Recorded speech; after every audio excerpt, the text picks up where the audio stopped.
ate eno yentambuza y'obulamu bwo mu bintu ebyenjawulo wano mu programu Sumulula.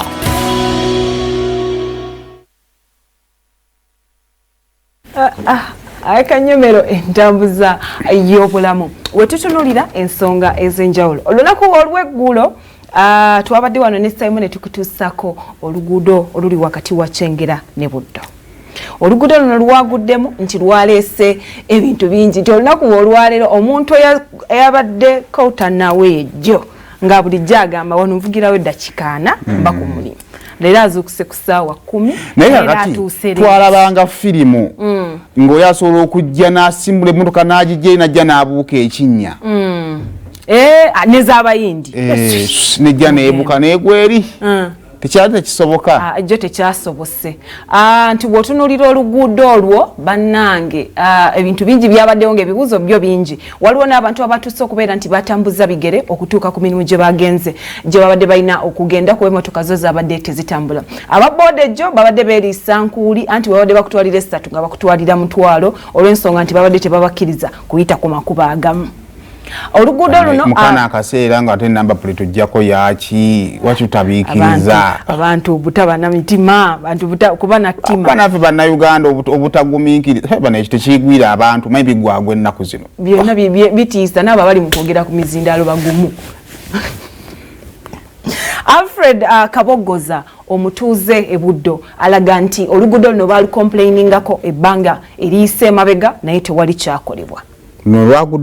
Lwaguddemu babadde balaga nti something is not right. Bakomplainingiranga wakuludo oba bagambanga bakulembeze kyeka bagambanga abakulembeze wakitemuuliranga mugambibwa kubanga district chairperson omwami Matia Luwanga Bwanika governor we Wakiso ono yavuddeyo n'agamba nti oluguudo luno sigwe mulundi ogusoose kubanga gugwamu guno mulundi gwa kubiri. Ekyo kiba kirekawa emirimu gya UNRA banaakolanga bwe kire bakola lwamanyiira okugwamu. So ekyo ne kituleeta ku mulamwa gwaffe ogw'olunaku olwaleero oguliwa nti tulabye ebiva mu kwonoona wetlands, what are they called? Entobazi, ebitoogo tobigezza nedda kale entobazi tulabye impacts nguudo zizo ziri mu kugwamu amakubo gali mu kugwamu tulabye amataba mu bitundu ebyenjawulo tulabye akasana ko kaatwokyako mu bbanga ttono nnyo bweriti ne tutandika complaininga naye ate emiti ffe tugitema olw'ensonga nti twagala okufuna we tuteeka factories twagala okufuna we tubeera twagala okufuna ezo products eziva mu miti. So impacts zo tuzirozezzaako naye kiki olunaku olwaleero Simon tuzze tumenyemenye kiki kino kye tukola ekireetera bino byonna bye tulimu. Olunaku olw'eggulo wayogedde n'ogamba nti twakulanga awantu awamu okimanya waliwo ebikajjo waliwo mayoni it's a wetland. Essaawa eno waliwo factory nti nomala okigamba omwanawo akugaa dadi alimba dadi no yatandise okunnimba because ye teyakirabako bamala kusimawo ne musange tosi wange. Producer Kwefu yatugamba luli nti waliwo omwana essaawa eno atalako ku bbomu ya 2010 nga tayinza najjogerako talina nakyayinza kugamba naye ate ba PCD yange bo baalimu ate mutuula naye ne mwogera ne mwogera nga naye byakugamba biri valid.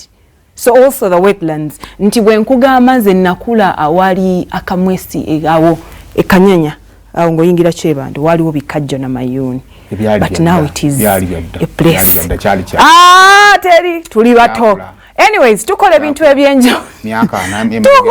ebyenjawulo ebireeta impact ku environment mwe tuwangaalira nti tukola ebikosa obutonde bw'ensi nti mu myaka nga 2-3 emabega tetwalabanga ecological effect nga tetulaba kuba tetwalabako kasana nga tumanyi seasons because edda population osanga teyali nene bweti nti neba investor tebaali bangi abayiiya tebaali bangi awosirufuka ennyumba eyo ngimanyi. Oh my goodness. Kati bo batuuka batya kamatiri banagali eyo ennyumba wansi waggulu negenda ekkirira kati ndoza mutani wange wanaakulira ejjabbaala bakasoli kati tetukyayawula lowland na highland kuba gyola bakalina naye kati tugiraba mu mbirizi ekiddako tugenda batulabako kasoli amazzi gaawo.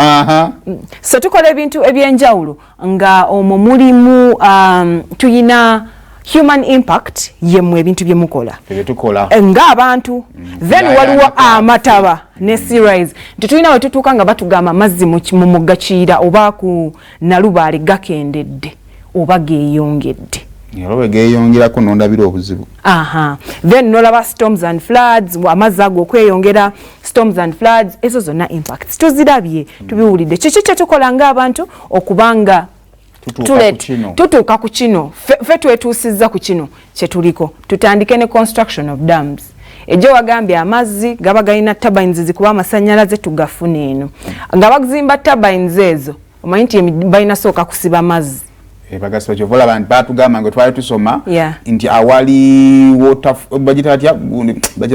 power station walina okubeerawo man-made lake mwe badivertingira amazzi gano yes so bwe baga divertinga imagine the water levels rise amazzi the levels is rising what is going to happen damu eno kweri kati tugezese ku mugga Kiyira ne dam ne bridge eyo imagine amazzi ga rising tulina oyita ku lutindo luno tugeze amazzi gye gava pressure ya amaanyi ga rising ekubo ligenda flooding bridge egenda gwamu tugenda kufa naye ate nga dam construction tuzeetaaga zo dams tuzeetaaga ne bwotunuulira twetaaga amasannyalaze twetaaga dams twetaaga bridges meaning amazzi balina okugasiba bakole kye bakola waliwo isimba lwe yavaako netandika okufuna blackouts mu bitundu by'eggwanga ebimu naye ojjukira blackout eyali mu ggwanga lyonna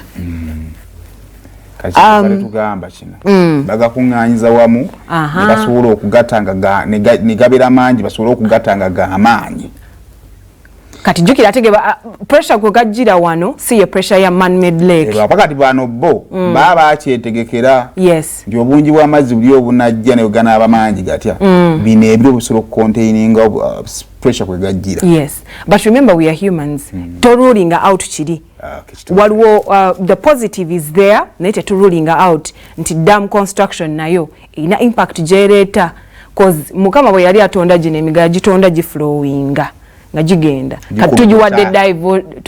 tujiwadde diversion what is going to result floods ekirala tukutte wetlands tuziyiyeemu ettaka twagala maka twagala factory twagala kuzimbawo yagala kutumira ku muntu nga tewagula mu ntobazi nenga kale ploti yekoona ku ntobazi nga wagula 5 ku 5 nga wetwogera kati oweza yiika mujebaliko buli kirote buli kumakyo ojjayo ne wheelbarrow y'ettaka waliwo ne recreation centers zogendako ng'obalaba buli wogendayo beeyongedde no I cannot naye nga zeeyongedde naye nga otuuka time n'ogamba nti olunaku nature regendo revenginga abantu abalisangibwa mu bifo bino bali babakyaliwo ngamba tewali ttaka linyuma ku bbanga lya ntobazi anti weeyongezanga bw'oyagala ogenda oyiwawo omuyiyi musenyu bw'ofunayo ka trip k'amayinja ng'oyiwayo ku kyungo tekali ettaka ng'osimbula empanyi ng'ogyongerayo olumalirizanga ennyanja yonna ogiridde oba olutobazi lwonna ng'olulidde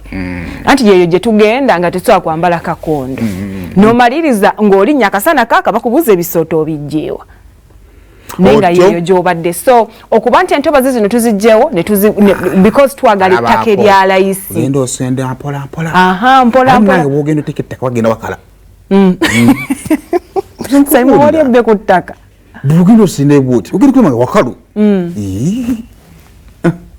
kati ate olusiba alina okugoba oli jukuli ali eri maaso kati alina omugoba benkanenkane babe nga talaga nnyo nti oli agenza ali ekitoogo oli akufaananya okubeera omubbi w'ettaka kati olina okudduka omusange anyways abalala te bo bali mu kukaza entobazi zino okukola agriculture farming and all that waliwo ebimera ebibeera mu ntobazi tulina amayuuni ebikajjo ndaba n'ab'omuceere yes mu mazzi kati waliwo abajja nga ye amazzi tageetaaga agala simba bitooke olutobazi alukolere ki aluyiwamu ttaka nakola olusuku netumaliriza ng'amazzi gano agalina okuba wano jjukira gava wansi agalina okuba wano either gatutte ebimera gamaliriza galiriddemu n'abantu kuba ganoonya gwo gwe gadda because gakimanyi nina kulegama wano naye ate wano oyiyeewo ettaka olw'okubanga gwe oyagala okukola ennimiro eyiyo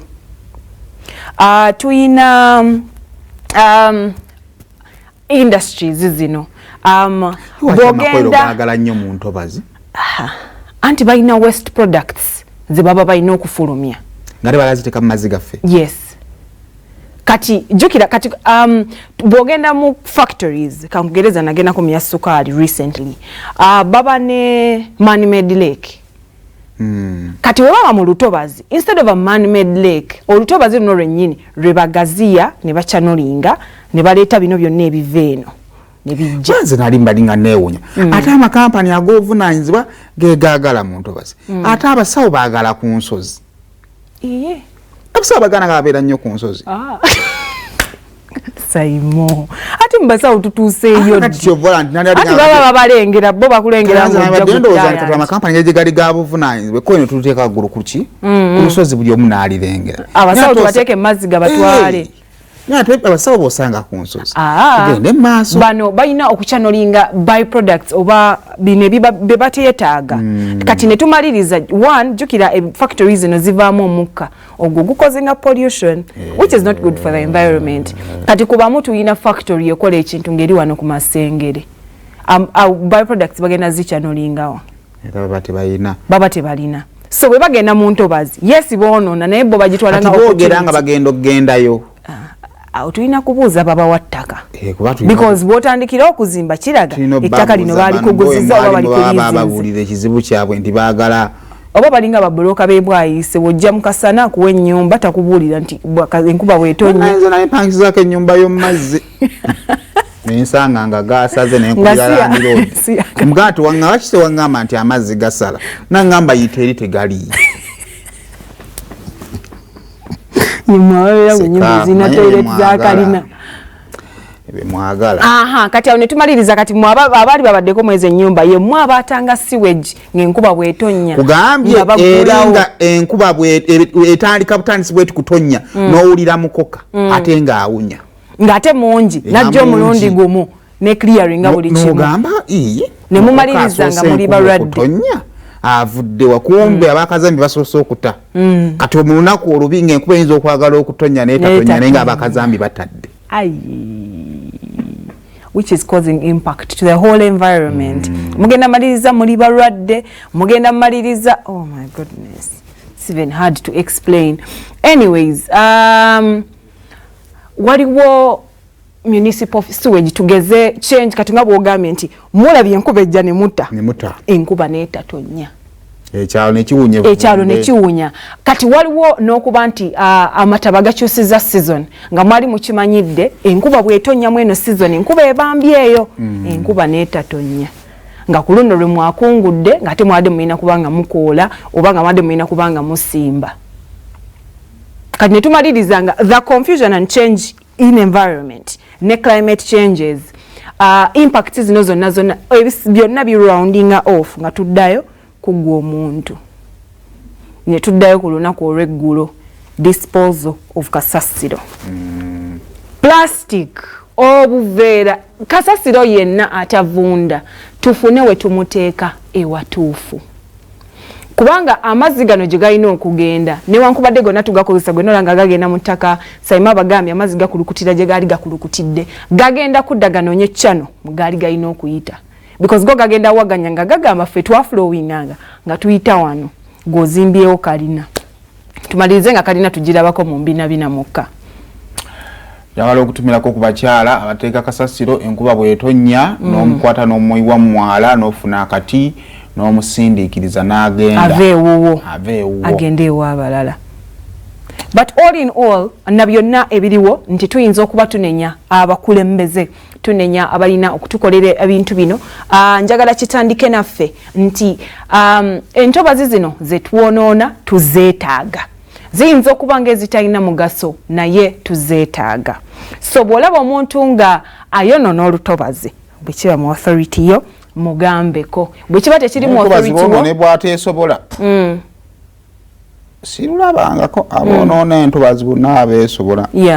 Zenna bwe nali mpiseekokko ng'abantu ba bulijjo beekuŋŋaanyiza beekolemu omulimu olutobazi bakolewo akatale abannema ne bajja ne babagobawo kati nnaku zino waliwo kalina